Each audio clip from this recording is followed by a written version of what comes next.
everyone and welcome back once again on my YouTube channel. 1 मई सबकी छुट्टी है, सब अपने अपने घरों में बैठ के मजदूरों का आलमी दिन मना रहे हैं। पर क्या कभी किसी ने सोचा कि 1 मई मजदूरों का आलमी दिन क्यों होता है? मैंने आज वैसे ही सोच लिया, तो ये जानने के लिए मैं पहुंचा गूगल बाबा के पास। तो स्टोरी का आगाज़ करते हैं। साल था 1886, दिन था 4 मई। तो उस वक्त के जो नॉर्मल वर्किंग आवर्स होते थे वो 12 आवर्स अ डे, और आपको एक वीक के 7 दिन काम करना पड़ता था, जिसकी वजह से मुख्तलिफ जगहों पे इसके खिलाफ आवाज़ें उठाई जा रही थी बाय लेबर यूनियंस। और इसी तरह की एक रैली मैक्रोमैक रीपर प्लांट शिकागो में भी जारी थी कि एक अनफॉर्चुनेट इंसिडेंट में कुछ लोगों की डेथ हो गई, जिसके रिस्पॉन्स में यूनियन एक्टिविस्ट ने उसी शाम को एक मास मीटिंग का ऐलान किया, जो कि शिकागो हे मार्केट स्क्वायर में होनी थी। तो सभी लोग शिकागो हे मार्केट स्क्वायर में जमा हो गए ताकि वो अपने हकूक़ के ख़िलाफ़ आवाज़ उठा सकें। लोग जमा हुए और उनमें से एक एक्टिविस्ट जिनका नाम सैमुअल फेल्डन था, वो अपनी स्पीच में कुछ तल्ख़ बातें कर रहे थे, जिसको रोकने के लिए शिकागो पुलिस जो कि वहाँ पे मौजूद थी, उन्होंने ख़ुद को इन्वॉल्व करना ज़रूरी समझा।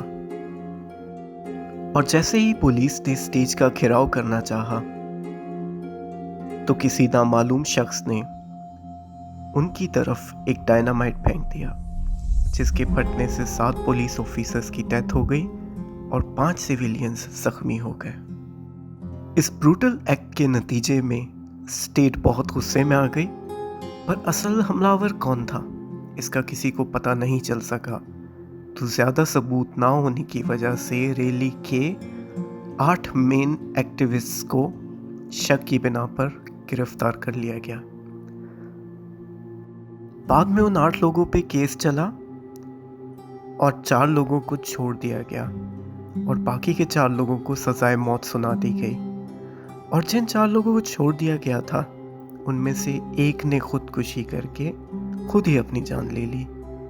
और ये सारा इंसिडेंट मजदूरों के हकूक़ की बुनियाद बना, जो बाद में 1894 एक ऑफिशियल फेडरल हॉलीडे अनाउंस हो गया। और आज ये कमोबेश पूरी दुनिया में मजदूरों की उन कुर्बानियों की याद में सेलिब्रेट किया जाता है जो उन्होंने अपने हकूक़ के लिए दी। और अगर इस्लाम की रूह से देखा जाए तो नबी करीम की ये हदीस, जिसका मफहूम कुछ ऐसे है कि मजदूर को उसका पसीना खुश्क होने से पहले उसकी मजदूरी अदा कर दो, इस बात की दलील है कि हमें 1400 साल पहले ही मजदूरों के हकूक़ डिफ़ाइन कर दिए गए हैं। पर सवाल ये पैदा होता है कि बीइंग एन इंडिविजुअल हम मजदूरों के हकूक़ के लिए क्या कर सकते हैं? सो द आंसर इज़ हम कुछ भी नहीं कर सकते। आई नो हम में से बहुत से लोग ये कहेंगे कि हम ये कर सकते हैं, हम वो कर सकते हैं, but I think being an Muslim, अगर हम सिर्फ इस एक हदीस पे अमल कर लें और मज़दूरों को उनकी उजरत टाइम पे और काम के हिसाब से दे दें, तो ये भी काफ़ी है हमारे लिए। They're the strong people of our society. They don't want our sympathy or anything. In fact, they don't need us. We need them. अपना और अपने प्यारों का ख्याल रखिएगा। मिलते हैं नेक्स्ट वीडियो में। COVID-19. Coronavirus infections. Coronavirus. COVID-19.